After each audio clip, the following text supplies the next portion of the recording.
O Vaticano possui uma biblioteca que reúne livros e documentos importantes para a história do mundo. Vamos conhecer um pouquinho o que é o trabalho de conservação desses maravilhosos tesouros.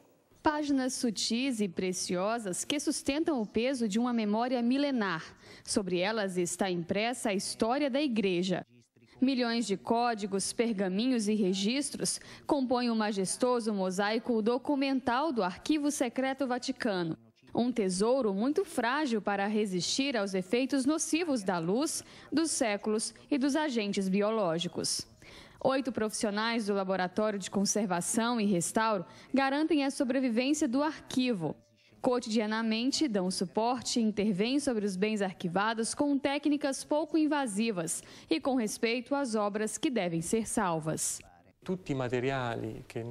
Os materiais que nós utilizamos no nosso laboratório de restauração foram provados e testados pelo Centro de Conservação Internacional, um modo de conhecer a conservação e a interação com o bem cultural tutelado.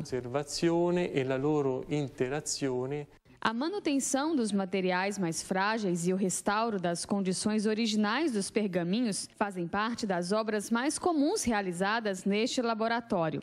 Mas o verdadeiro desafio para os restauradores consiste, entretanto, na particularidade de alguns escritos guardados no Arquivo Secreto do Vaticano. Um exemplo precioso é esta carta escrita num pedaço de seda pela Imperatriz Wang e enviada ao Papa Inocêncio X em 1650.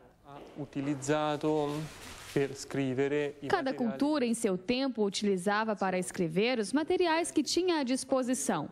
No Ocidente, primeiro tinha o papiro, depois chegou o pergaminho e depois o papel. Enquanto outras culturas, como o caso da América, utilizaram o cortiço. Os chineses, além do papel, utilizavam também a seda. Portanto, nós nos colocamos a examinar, conservar e restaurar toda uma série de materiais diversos uns dos outros.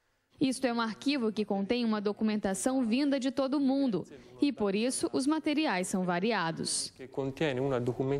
A excessiva exposição à luz, umidade e os processos corrosivos, devido a alguns tipos de tinta, podem comprometer de maneira irreversível um documento.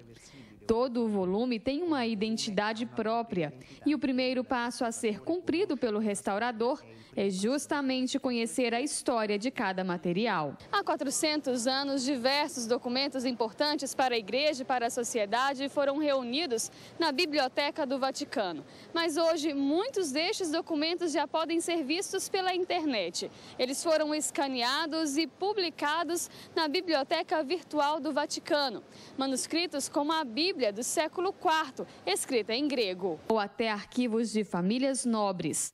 Muitos passaram por uma série de degradações. Alguns destes documentos, antes de chegarem aqui, sofreram incêndios, mofo e inseto. Existem também aqueles que sofreram devido a ácidos. Nós avaliamos caso por caso.